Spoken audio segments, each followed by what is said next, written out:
5장 6절로 13절까지 말씀 함께 보겠습니다. 레위기 구약성경 레위기 5장 6절로 13절까지 말씀입니다. 한 목소리로 같이 읽겠습니다. 시작. 그 잘못으로 말미암아 여호와께 속죄제를 드리되 양떼의 암컷 어린 양이나 염소를 끌어다가 속죄제를 드릴 것이요 제사장은 그의 허물을 위하여 속죄할지니라. 만일 그의 힘이 어린 양을 바치는 데에 미치지 못하면 그가 지은 죄를 속죄하기 위하여 산비둘기 2마리나 집비둘기 새끼 2마리를 여호와께로 가져가되 하나는 속죄 제물을 삼고 하나는 번제물을 삼아 제사장에게로 가져갈 것이요 제사장은 그 속죄 제물을 먼저 드리되 그 머리를 목에서 비틀어 끊고 몸은 아주 쪼개지 말며 그 속죄 제물의 피를 제단 곁에 뿌리고 그 남은 피는 제단 곁에 흘릴지니 이는 속죄제요. 그 다음 것은 규례대로 번제를 드릴지니 제사장이 그의 잘못을 위하여 속죄한즉 그가 사함을 받으리라. 만일 그의 손이 산비둘기 2마리나 집비둘기 2마리도 미치지 못하면 그의 범죄로 말미암아 고운 가루 10분의 1 에바를 예물로 가져다가 속죄 제물로 드리되 이는 속죄제인 그 위에 기름을 붓지 말며 유향을 놓지 말고 그것을 제사장에게로 가져갈 것이요 제사장은 그것을 기념물로 한 움큼을 가져다가 제단 위 여호와의 화제물 위에서 불사를 지니 이는 속죄제라.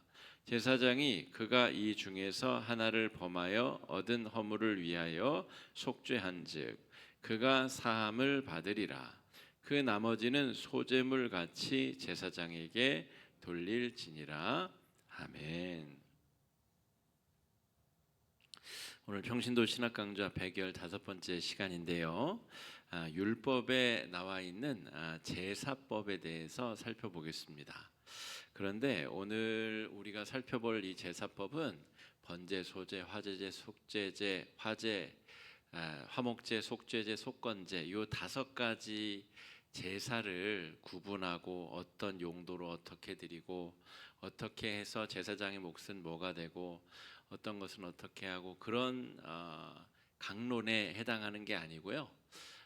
이 제사 신학의 본질적인 뜻 그것이 세례 요한의 죄사함의 물 세례와 예수님의 십자가 사건과 어떻게 연관이 되는가 거기에 주목해서 따라오시면 좋겠습니다. 지식을 채우기보다는 하나님이 왜 이 제사라는 것을 우리에게 드리라고 하셨는가에 대한 이유를 오늘 공부를 통해서 좀 발견하시면 좋겠습니다.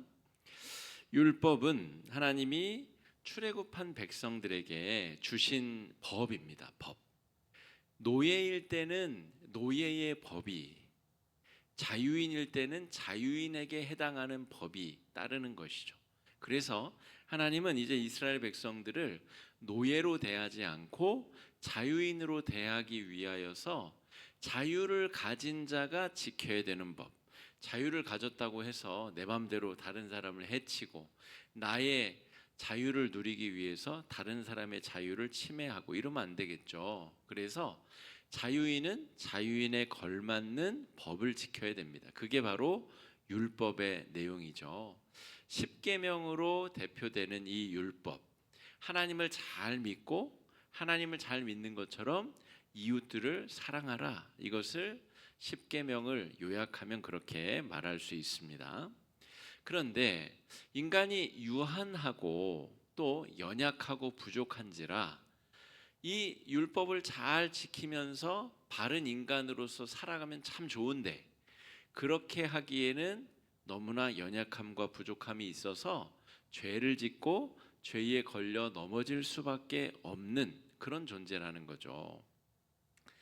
우리처럼 연약한 사람들도 죄에 넘어지는데 저 예전에 우리 아담과 하와 그 태초에 아주 큰 축복을 받았었던 사람들도 죄에 넘어졌었던 것을 보면 우리가 죄에 넘어지는 것은 어쩌면 당연할 수도 있겠다, 이렇게 볼 수 있겠습니다. 자, 율법이 정한 죄를 지을 수는 있으나 그 죄를 없애고 다시 정상적인 관계로, 하나님과 정상적인 관계로 나아가기 전에 어떤 의식이 필요하다라고 정하셨어요. 이건 하나님이 정하신 겁니다. 그냥 아이 뭐 귀찮은데 대충 없던 걸로 하고 넘어가시죠. 그런다고 해서 넘어갈 수 있는 게 아닙니다. 우리가 죄를 지으면 죄짓기 이전의 상태처럼 살아가기 위해서는 하나님이 정해 놓으신 그 율법에 의해서 죄 사하는 의식을 거쳐야 된다라고 하는 것인데, 이 의식은 지금 우리가 하는 것처럼 그냥 성령님께 기도하고 끝나는 것이 아니라 희생 제물이 필요했다라고 하는 겁니다. 희생 제물. 무언가 내 죄 때문에 목숨을 잃어야 그 문제가 해결된다는 거죠. 여러분, 우리가 구약 성경을 잘 아는 것 같지만 잘 알지 못합니다.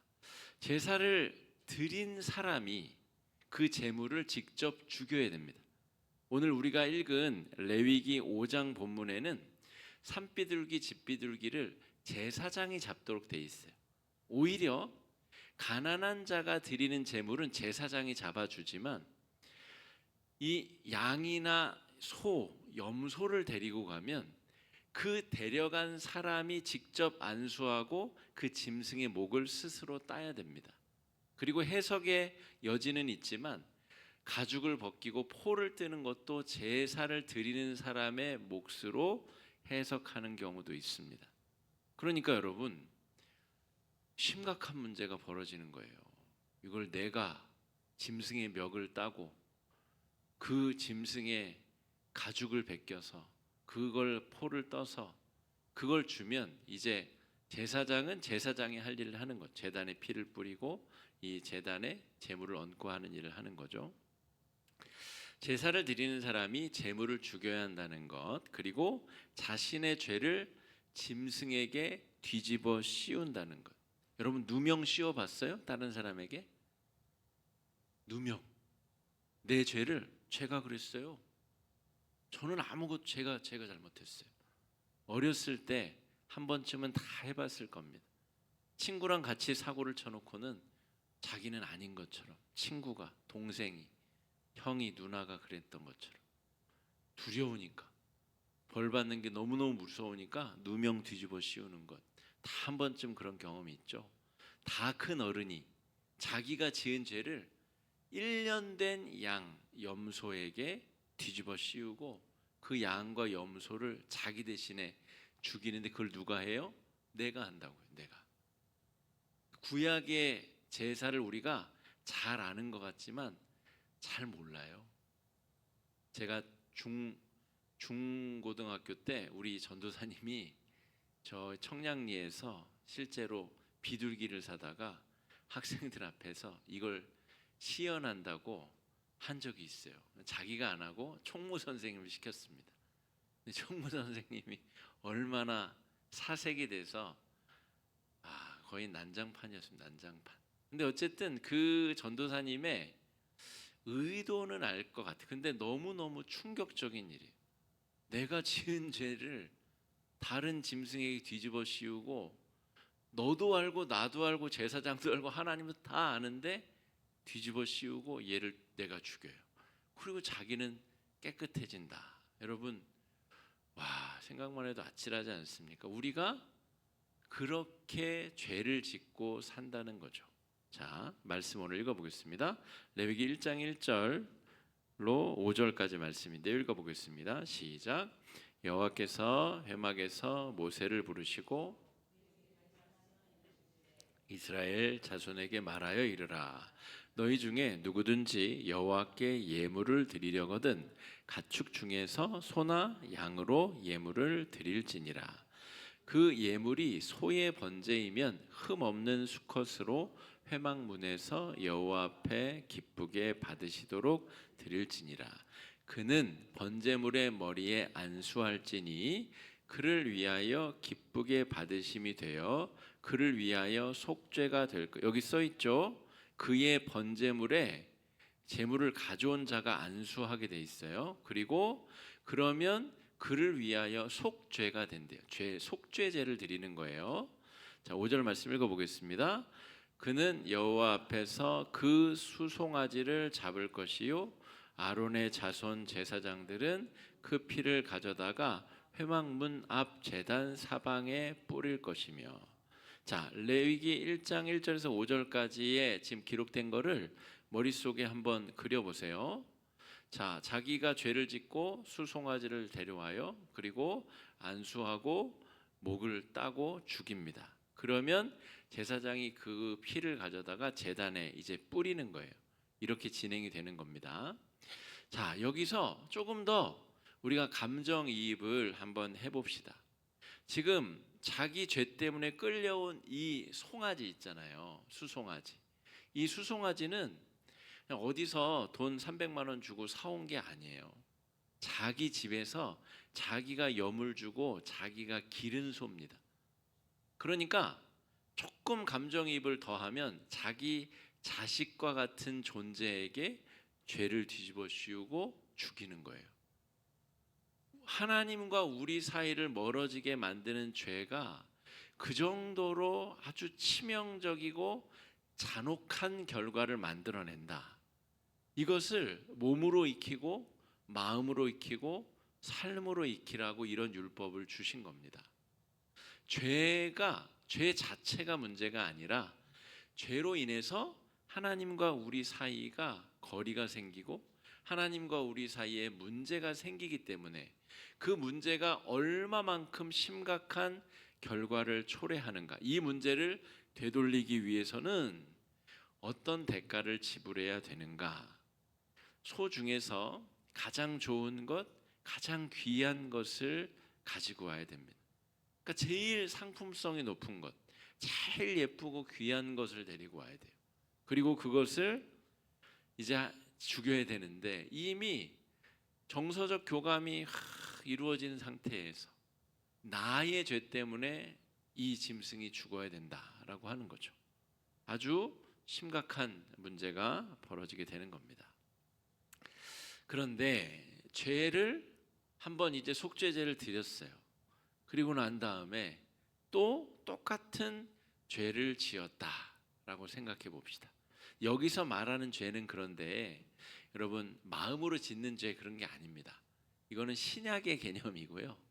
아유, 내가 마음속으로 나쁜 마음 품었는데 소를 잡아야 되겠다.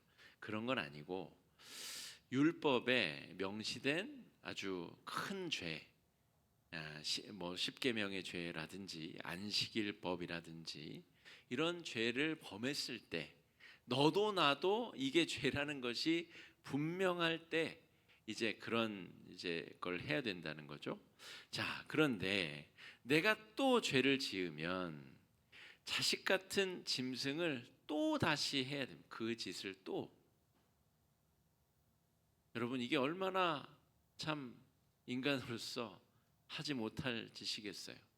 내가 죄를 지을 때마다 내 자식 같은 짐승을 또 데려다가 또 잡고 또 잡고 그런 피의 대가, 희생 제물을 요구한다라고 하는 겁니다.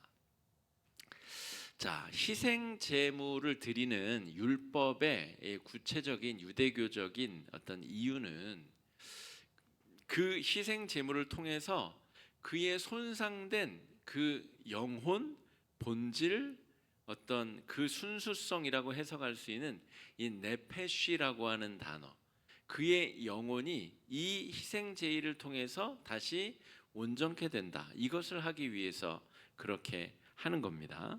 그런데 이 네페쉬, 이 영혼과 본질, 이것의 회복은 어떤 과정을 통해서 이루어지는가라고 하면 희생 제물한테 내 죄가 다 뒤집어 씌워졌어요. 그죠? 그리고 희생 제물이 이제 목숨을 잃고 그 피가 이제 제사장에 의해서 거룩한 곳 제단 곁에 이제 뿌려지게 된 번제단 주변에 이제 뿌려지게 되죠. 그렇게 되면 이 하나님의 것 거룩한 제단에 피가 닿으면서 그 거룩함이 이 죄가 가득 묻어 있는 피를 정화하여서 이 중재 희생 제물의 피가 거룩하게 되므로 죄를 지은 사람의 내페쉬도 다시 거룩해진다. 이런 개념입니다. 이게 유대교적 제사의 개념입니다.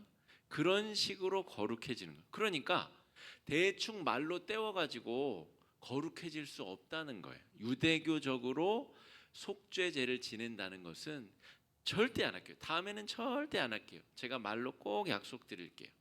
제가 이렇게 확인서 쓰고 내 도장 찍을게요. 이런 걸로 안 된다는 말입니다. 내 죄 때문에 어떤 생명의 목숨을 잃어야 된다는 거예요. 그 생명이 잃은 그 희생을 통하여서 하나님의 거룩함이 연결될 수 있다는 것이죠. 이 희생 제물의 개념이 너무너무 중요합니다. 이 개념 때문에 하나님이 인간이 되시고 우리를 위해서 십자가에 달려 돌아가시기도 하였다는 거죠. 그러니까 여러분, 우리가 예수 믿고 구원을 받았다라고 말하잖아요.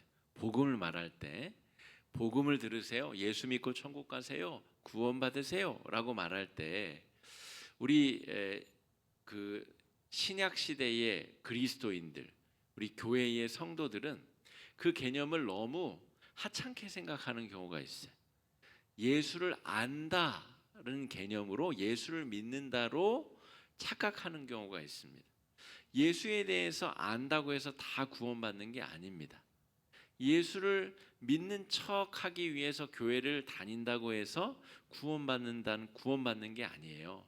이 율법에 나와 있는 제사의 개념이 명확하게 인지가 되어야, 이게 무슨 일이 벌어지고 있는지가 피부에 와 닿아야 왜 예수님이 십자가에 위에서 처참하게 죽으실 수밖에 없었는지가 인과적으로 연결이 됩니다.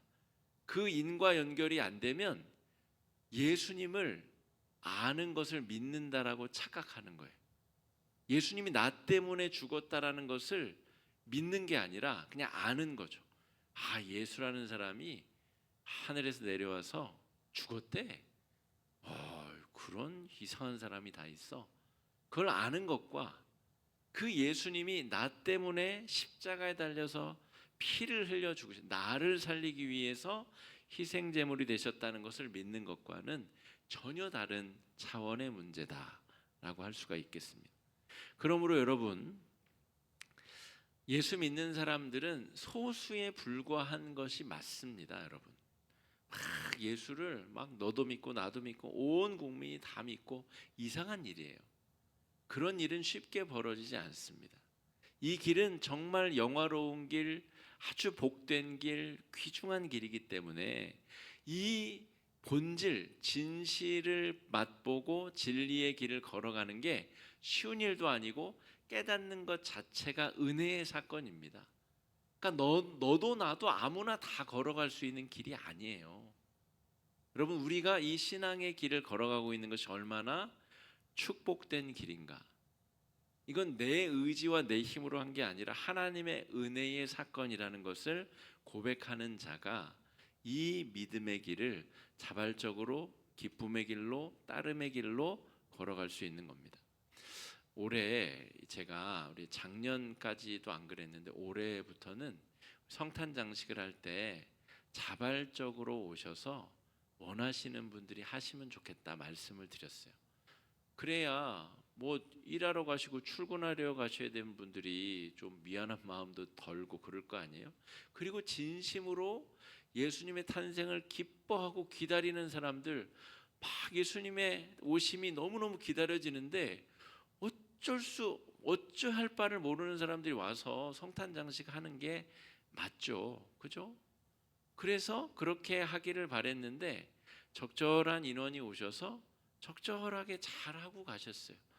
아무 큰 소리 안 나고 아무 잡음 없이 너무나 적절하고 아름답게, 제 기준에, 뭐 여러분 다른 분들의 기준은 잘 모르겠어요. 제 기준에는 너무 조화롭고 아름답게 성탄 장식이 잘 마무리되었어요. 사실은 이 성탄장식은요, 여러분, 역사상 어떤 교회를 막론하고 해체할 때 사람이 더 적게 옵니다. 왜냐면 꾸밀 때는 그 의미가 있잖아요. 짠 꾸며놓고 불 켜고 와 하는 그런 거라도 있잖아요. 그런데 이걸 철거할 때는 아무런 기쁨도 없어요. 아무런 낙도 없어요. 먼지 뒤집어 쓴 트리 철거하는 거 그거 누가 좋아하겠어요. 그거 역시도 자발적으로 기뻐하는 자들이 와서 하면 됩니다. 못 오는 분들은 그럴 만한 사정이 있겠죠. 못 올 분들은 그 정도 은혜를 받은 거겠죠. 그러니까 남 얘기할 것 없고 내가 받은 은혜로 내가 기뻐하면서 하면 됩니다. 교회 김장 담그는 것, 트리 하는 것, 교회 마당 쓸고 닦는 것 다 마찬가지입니다. 강제로 억지로 그렇게 우리가 뭐 해야 될 일도 있죠. 사실은 안 그러면 안 돌아가는 일들도 있으니까 그런 일이 아예 없으면 천국이겠죠. 그러나 우리가 하나씩 둘씩 그러한 일들을 늘려나가고 만들어 나가는 것이 우리가 이렇게 공부하는 이유도 그 안에 있다라고 말할 수가 있겠습니다. 여러분, 우리 신앙 공동체는 이 도상에 있습니다. 도상 과정 중에 철로 역정 중이죠. 제가 지금 설명드린 것은 이상주의적인 발상이자 말씀이라고 볼 수 있어요. 그렇게 되면 좋죠. 이상적이죠. 그러나 다 그렇게 되기 위한 도상 중에 있다라고 생각하되 내 안에 정말 이 하나님을 사랑하는 그 믿음의 본질이 살아 움직이고 있는가를 한번 잘 점검해 보셔야 된다는 거예요. 오늘 이 제사의 본래적 의미, 오늘 번제, 소제, 화목제, 속죄제, 속건제 그 강론을 따지는 게 아닙니다. 속죄제는 뭐로 하고 번제는 어떻게 아침 저녁으로 몇 시에 드리고 그런 거 공부하는 시간이 아니라 이 제사를 왜 드리라고 하셨는가를 우리가 정확하게 마음판에 새겨야 된다라고 하는 것입니다. 그런데 문제는 이 율법이 제사법이 구조적인 문제점을 안고 있어요. 구조적 모순을 안고 있다라고 하는 거예요. 그게 뭐냐면 이 율법대로 지키려면 일단 돈이 있어야 됩니다. 가축이 집에 많아야 돼요. 그래야 죄를 짓고 그 중에 골라서 끌고 올 것 아니에요. 내 집에 양도 없고 소도 없고 염소도 없고 아무것도 없는데 그런 사람일수록 어떻게 되죠? 남의 집에 가서 도둑질할 가능성이 커지죠. 도둑질하지 말라 10계명이 있어요, 없어요? 있어요. 그런데 당장 내 지금 100일 된 자식이 먹을 게 없어가지고 옆에 있는 집 곡식을 내가 훔쳐올 수밖에 없어요. 그 죄를 지었다 걸렸어요. 그럼 이 사람이야말로 이제 속죄제를 위해서 양과 소와 염소를 잡아가지고 제단에 가야 되는데 이 사람은 지금 자식 먹일 곡식을 훔쳤다니까요. 장발장이라니까요. 그럼 이 사람은 어떻게 하라는 겁니까? 이런 구조적인 모순을 내포하고 있다는 거예요. 속죄제를 드리려면 돈도 있어야 되고 시간도 있어야 돼요. 내가 하루 벌어 하루 먹고 사는데 지금 성전까지 갔다가 거기서 제사 드리고 다시 성전에서 돌아오려면 2박 3일 꼬박 잡아야 되는데 당장 내가 지금 일을 하지 않으면 우리 노모, 우리 늙으신 아버지 지금 굶어 죽게 생겼는데 어떻게 제사 드리러 갑니까? 그러니까 제사를 드리고 속죄를 받으려 해도 돈이 있어야 되고 시간이 있어야 되는 거죠. 그러니까 이 율법을 통한 속죄제는 처음에는 그럴 수 있으나 이 구조적 모순을 내포하고 있다 하겠습니다. 사회적으로 지도자들, 우리 예수님 당시에 대제사장, 바리새인, 서기관, 사두개인 이런 사람들이 이 맹점들을 잘 이용한 거죠. 야, 이거 곰곰이 생각해 보니까 이거 돈 벌 수 있는 길이겠는데 대제사장이 그렇게 생각한 거예요. 왜냐하면 정결한 재물을 가져오라고 그랬는데 정결한 재물을 판별할 수 있는 권한이 누구한테 있어요? 자기한테 있거든.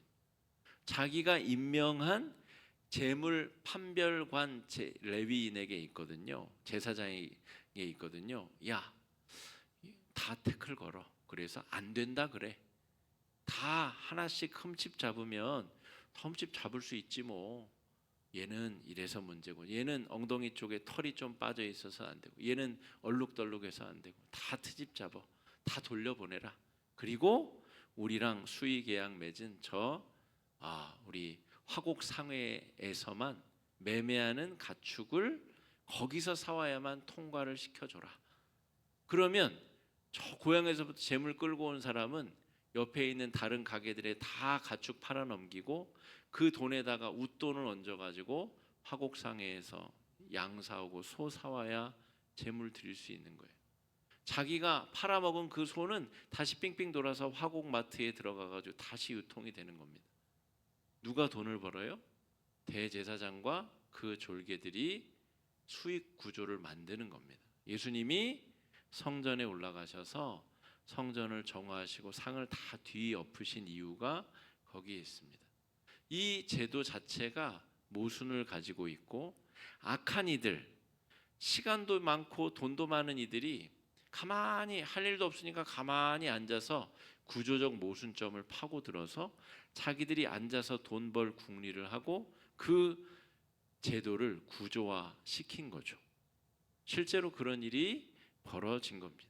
그러니까 가난한 자들은 점점 가난해지고 이 돈 있고 종교적 힘을 가진 자들은 정죄하고 차별하고 그 사람들을 다 깎아내리면 깎아내릴수록 자기들은 어떻게 돼요? 더 존귀한 사람, 더 종교적으로 위대한 사람이 되는 거죠. 이런 모순적 병폐를 가지고 있었다라고 하는 겁니다. 자, 그래서 성결법전에는 이 모세오경의 여러 율법의 내용들이 이제 들어가 있는데 그걸 어떤 것은 뭐 신명기 법전이라고 부르기도 하고 어떤 것은 성결법전이라고 부르기도 합니다.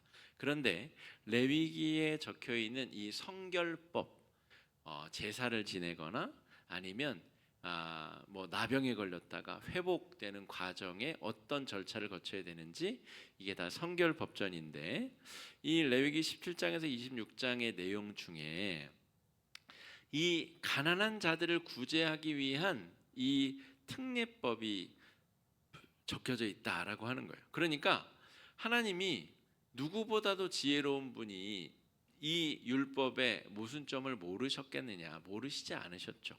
그래서 예수님이 오셔서 종지부를 찍기 전까지 이 율법의 모순점을 보완하기 위한 특례 법안이 존재했다라고 하는 거예요. 그 내용을 우리가 한번 봅시다. 레위기 12장 8절 말씀 같이 한번 읽어보겠습니다. 시작. 그 여인이 산비둘기 2마리나 집비둘기 새끼 2마리를 가져다가 하나는 번제물로 하나는 속죄 제물로 삼을 것이요 제사장은 그를 위하여 속죄할지니 그가 정결하리라. 아멘.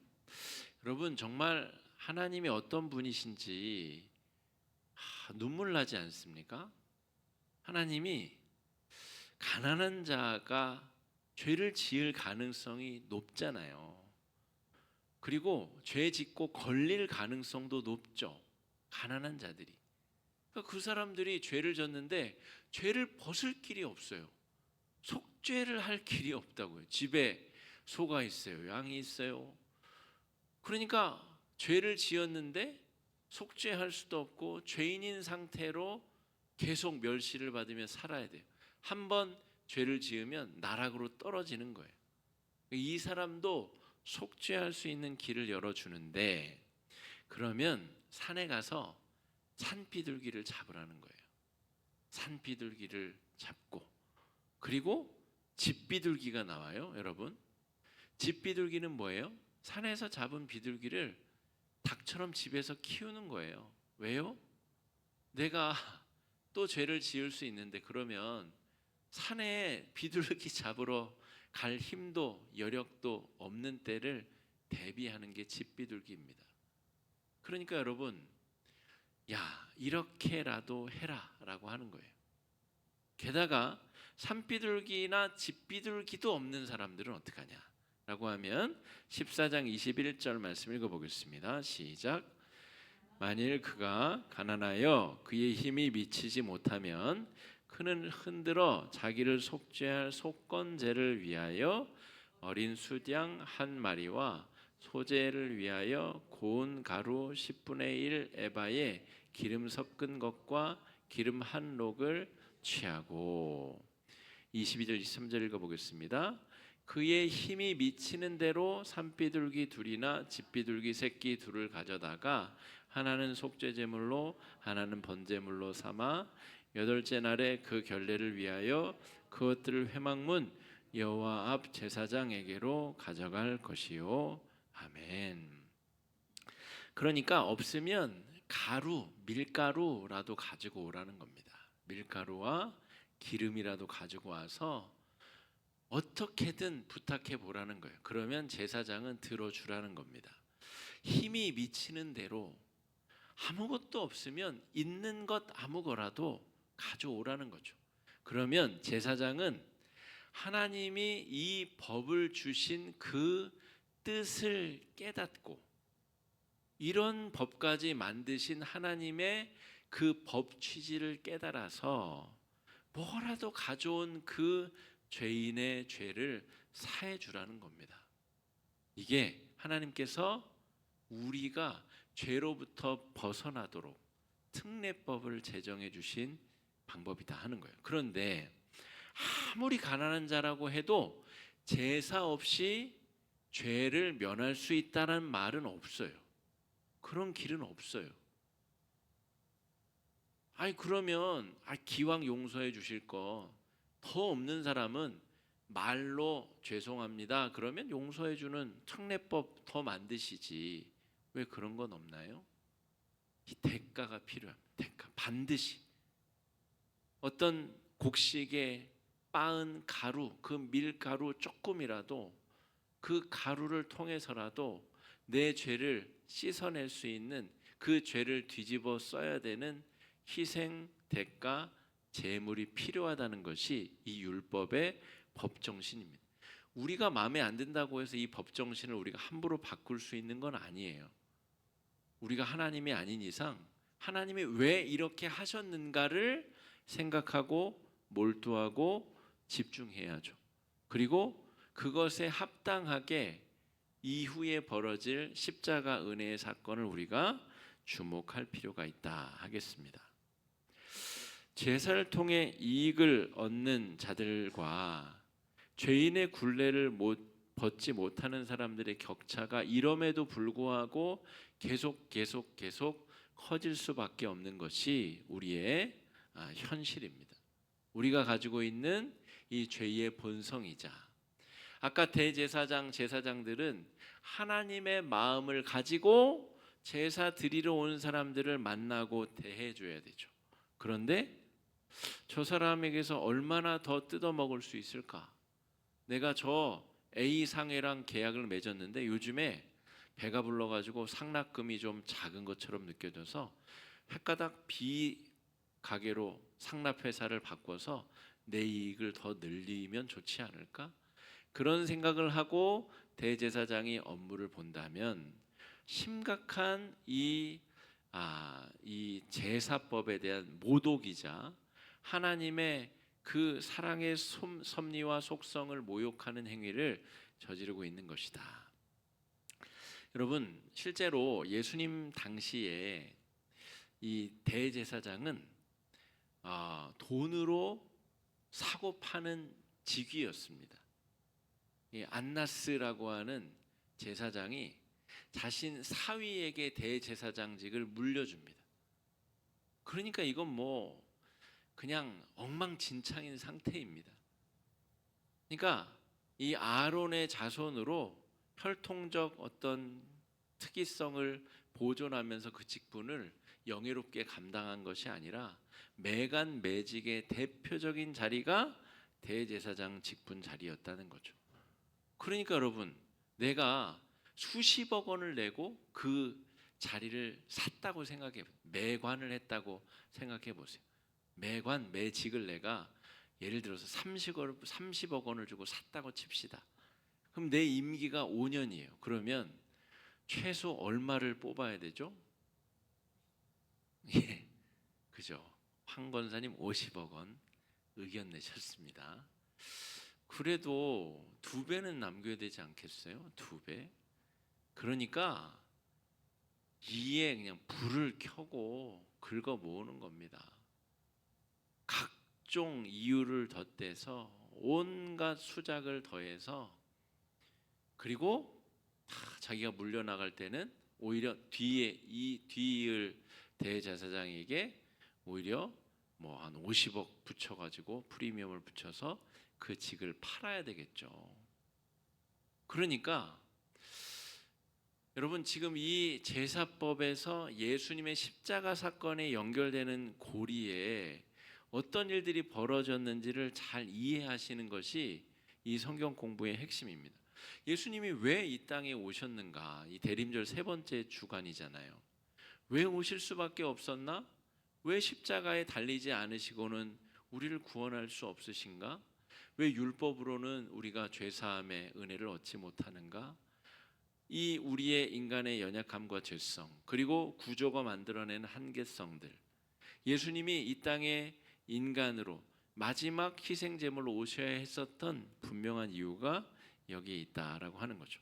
자, 중요한 것은 세례 요한입니다. 세례 요한. 세례 요한이 무슨 일을 했죠? 저 유대 광야로 들어가서 살았어요. 그래서 그 사람은 메뚜기와 석청을 먹고 낙타 털옷으로 대충 추위만 가리면서 수도승처럼 살았다는 거예요. 매일매일 율법의 말씀을 읽고 묵상하고 필사하고 청빈하게 자신의 삶을 욕망을 추구하는 데가 아니라 참 하나님의 백성으로 민족의 지도자로 깨어있기 위해서 자신의 몸을 이 광야에서 아주 학대하듯이 그렇게 수도자처럼 지냈다는 것이죠. 그러다가 가끔 요단 강가에 와서 회개의 세례를 베풀었어요. 여기에 놀라운 비밀이 있습니다. 제물이 필요 없는 죄사함. 그게 벌어진 거예요. 제물을 안 가져와도 된대요. 요한이 와서 세례를 베푸는데 물속에 잠겼다가 다시 나오면 그 죄가 사함받는 놀라운 은혜를 이 세례 요한이 베풀었다는 거예요. 왜요? 저 예루살렘 대제사장이 이끌고 있는 이 성전 제사 문화가 완전히 병들었기 때문에 그 제사는 죄사함의 기능을 망실했다는 거예요. 잃어버렸다는 거예요. 오히려 아무 대가를 가져오지 않고 참된 마음의 이 죄사함, 죄를 용서받고자 하는 참된 회개의 마음을 가지고 온 자가 오히려 구원받기 합당한 자, 죄사함을 얻기 합당한 자라고 새로운 세계관을 설파하고 전한 인물이 바로 세례 요한입니다. 죄를 사해 주는데 제물이 없다. 아까 제가 뭐라 그랬어요? 율법의 세계관에서는 밀가루 한 움큼이라도 가져가야 돼요. 제물이 반드시 필요한데 세례 요한은 제물이 필요 없다는 거예요. 그 제물이 너의 참남되고 너의 그 아주 처참한 죄를 솔직하게 가지고 오는 마음이다. 제가 지난 주일에도 천주교 이 얘기를 드렸는데, 죄를 사함받기 위해서는 사제에게 죄를 털어놔야 돼요. 자기가 짓고 할 수가 없어요. 자기 죄를 하나님 앞에 직접 털어놓고 용서함 받을 길이 없어요. 사제가 중간에서 중재를 해야 됩니다. 그런데 그 행위의 일말의 어떤 그런 중요한 의미성은 무엇인가 하면 이 제사제도의 유익성과 비슷합니다. 여러분, 남에게, 그게 신부가 됐든 사제가 됐든 누가 됐든 남에게 내가 지은 죄를 털어놓는 것, 여러분, 그거 절대 쉬운 일이 아닙니다. 근데 천주교가 신학적으로도 잘못됐고 하나님의 말씀대로 믿지도 않고 다 잘못됐는데, 그 잘못된 제도의 유익을 찾아보고자 한다면 자기의 죄를 입으로 고백해서 객관화시킬 수 있는 그런 과정이 존재한다는 거예요. 그런 사람은 그 죄를 또 짓기가 쉽지 않습니다. 그런 유익이 있어요. 우리는 말씀대로 믿고 살아간다고 하면서 오히려 너무 쉽게 죄를 용서받는다라고 믿기 때문에 은혜를 싸구려로 만들어버리는 그런 문제를 내포하고 있어요. 아니, 또 회개하면 되지 뭐, 맨날 용서해주는 하나님께 뭐 죄짓고 회개하고 죄짓고 회개하고 그럼 되지 않나? 얼마나 효율적인 신앙이에요? 얼마나 좋아 보이는 신앙이에요? 그런데 그런 회개를 하나님께서 과연 받으실까? 과연 기뻐하실까를 한번 생각해 보셔야 돼요. 그런 싸구려 은혜로 하나님 앞에 반복적으로 똑같은 죄를 짓고 회개하는 그 행위를 하나님이 기뻐하실까? 한번 잘 생각해 봐야 됩니다. 자, 그래서 세례 요한의 등장은 그래서 파격적인 격을 깨뜨리는 것이고, 예수님이 그래서 사람이 낳은 자 중에 이보다 큰 자는 없다라고 이야기하신 이유가 거기 있습니다. 세례 요한은 굉장한 통찰력이 있는 사람이었어요. 메시아로 오인받아도 그래도 그럴만하다 싶을 만한 위대한 시대를 이끌어간 영적 지도자였었던 것은 맞습니다. 자, 위선적이고 화석화되어 버린 제사가 아니라 참으로 회개하는 마음을 가지고 나오는 자가 짐승을 데리고 나오는 그 마음과 똑같다라고 본 거예요. 어차피 짐승 가지고 제사장에게 가봤자 그 제사장이 썩었기 때문에 그걸 다시 웃돈을 붙여가지고 다시 재물을 바꿔가지고 그렇게 하는 과정 중에 회개하는 마음 이런 거는 다 사라져 버리고 본전 생각만 날 거라는 거예요. 그런 제사 제도가 썩어 버렸으니 그렇게 제사하는 것보다는 차라리 참으로 회개하는 마음을 가지고 나오는 것이 낫다라고 얘기했다는 거죠. 예수님이 세례 요한에게 세례를 받으신 것도 그런 의미에서 이러한 세례 요한의 종교 개혁에 그것을 인정하고 지지하고 동참하기 위함이다라고 하는 거죠. 그래서 여러분, 제사 제도의 구조적인 문제는 율법에 가진 한계성을 의미합니다. 그러나 이 율법이 없이는 예수님이 이 땅에 오셔서 지시는 십자가의 의미를 바르게 알 수도 깨달을 수도 없다는 거예요. 그러니까 이 둘은 한 세트입니다. 구조적으로 문제가 있으나 이게 없으면 십자가를 이해할 수 없어요. 십자가에서 왜 하나님이 인간이 되셨는가, 날 위해서 희생 제물로 돌아가셨는가를 이해하려면 구약 성경에 제물을 끌고 간 인간이 자기 죄를 아주 모렴치하게 뒤집어 씌우고 자기가 죽어야 되는데 짐승을 죽여가지고 자기의 죄를 뒤집어 씌우는 이 과정이 없이는 십자가의 본 의미를 알 수가 없기 때문에 이게 세트로 연결되어져 있다는 거예요. 그래서 바울이 율법을 몽학선생, 초등학교 선생님이라고 얘기했다는 거예요. 여러분, 공부의 끝은 초등학교가 아니잖아요. 저 대학교도 가야 되고 대학원도 가야 되고 가르치기 원하는 사람 박사과정도 해야 되고, 그렇게 자기가 좋아하는 공부를 쭉 가기 위해서는 누구나 다 초등학교는 나와야 되는 거예요. 십자가의 은혜를 경험하고 누리기 위해서는 이 죄가 얼마나 무시무시한 것인가, 이 죄를 없애기 위해서는 어떤 과정을 거쳐야 되는지를 다 알아야 된다는 거죠. 이게 없이는 십자가의 은혜도 모르게 된다. 그런 필연성이 연결되어져 있다라고 하는 겁니다. 성도들은 제사장을 통하지 않고 자기 죄를 하나님 앞에, 이거는 지난주 것 같은데요. 로마서 14장 11절 12절 말씀 예, 한번 읽어보겠습니다. 시작. 기록되었을 때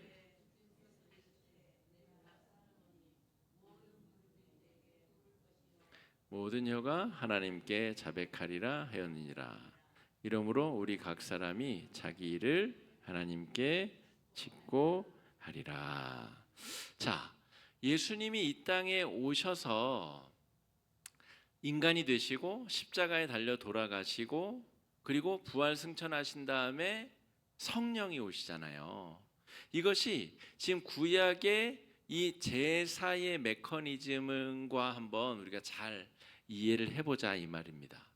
자, 제물을 잡아서 우리의 죄를 뒤집어 씌운 다음에 우리의 네페시, 우리의 영혼이 다시 온전해진다는 거 아니에요.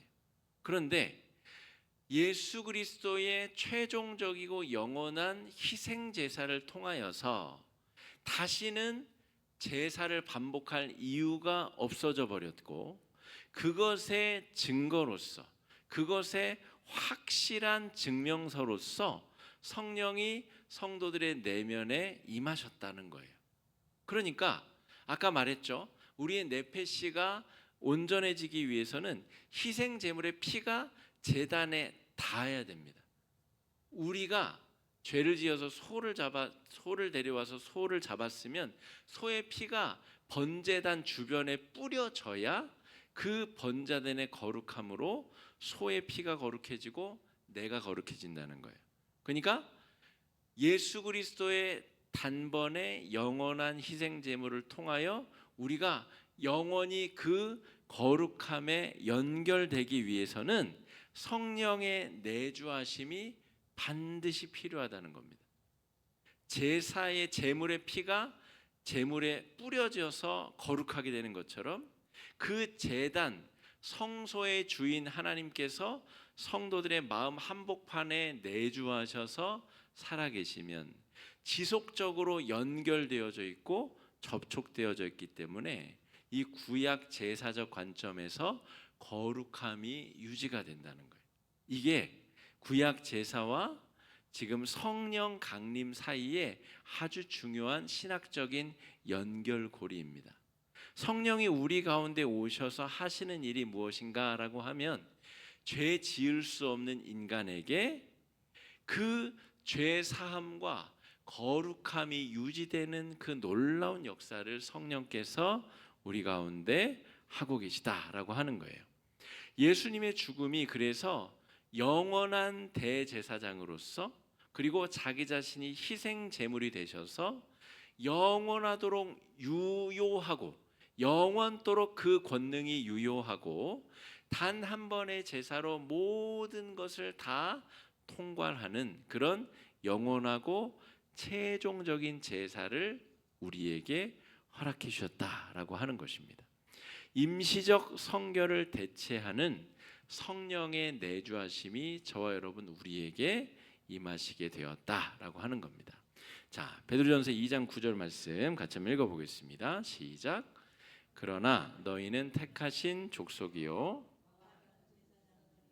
거룩한 나라요 그의 소유가 된 백성이니 이는 너희를 어두운 데서 불러내어 그의 기이한 빛에 들어가게 하신 이에 아름다운 덕을 선포하게 하려 하심이라. 아멘. 그러므로 여러분, 구약의 제사를 통하여서는 임시적 제한적 구원만을 경험할 수 있었는데 예수님의 십자가 사건과 성령 강림 이후로는 우리가 어떻게 되었다고요? 택하신 족속이요 왕 같은 제사장들이 되었다. 그러니까 그 장난질하는 대제사장을 통과하지 않아도 된다는 거예요. 여러분, 목사는 제사장이 아닙니다. 여러분을 하나님과 연결시켜주는 그런 전문직이 아니에요. 저는 하나님의 말씀을 공공연하게 해석할 수 있는 자격을 얻기 위하여 일정한 교육을 받고 그 시험을 통과하여 수련 과정을 거쳐서 노회, 공회로부터 목사로 인정을 받은 그런 성도 중에 한 명입니다. 중재자가 아니라 양무리를 바른 말씀으로 인도하기 위한 직분이 목사이지, 제가 여러분의 죄를 사하는 어떤 마술을 부리는 그런 제사장이 아니라, 우리 각자가 성령의 내주하심을 통하여서 왕 같은 제사장 직분을 얻게 되었다는 거예요. 우리가 성령과 연결된 상태라는 거예요. 구약의 언어로 따지자면 우리가 드린 끌고 온 제물의 피가 계속해서 번제단에 지속적으로 뿌려지고 있는 상태, 계속 연결된 상태, 이런 놀랍고 특별한 은혜를 저와 여러분 우리가 얻은 사람들이다. 이게 베드로전서 2장 9절이 하고 싶은 이야기입니다. 이는 너희를 어두운 데서 불러내어 그의 기이한 빛에 들어가게 하셨다는 거예요. 그래서 성도들은 빛을 쫓아가는 사람들이고, 빛 가운데 행하는 사람들이고, 빛의 자녀들로 살아가는 사람들입니다. 우리는 그런 은혜를 입은 사람들이다라고 하는 겁니다. 여러분, 오늘 우리가 공부한 내용은 복음의 본질이면서도 이 구약과 신약이 연결되는 아주 중요한 맥락적 이야기입니다. 구약이 없으면 신약도 없는 거예요. 구약이 없으면 신약의 십자가의 중요성과 의미가 퇴색될 수밖에 없습니다. 은혜를 싸구려로 여길 수밖에 없다라고 하는 거예요. 십자가의 은혜를 묵상하려면 내가 소를 끌고 가서 내가 파렴치하게 내 죄를 뒤집어 씌워서 소의 목에 칼을 꽂는 그런 상상을 해야 되는 겁니다.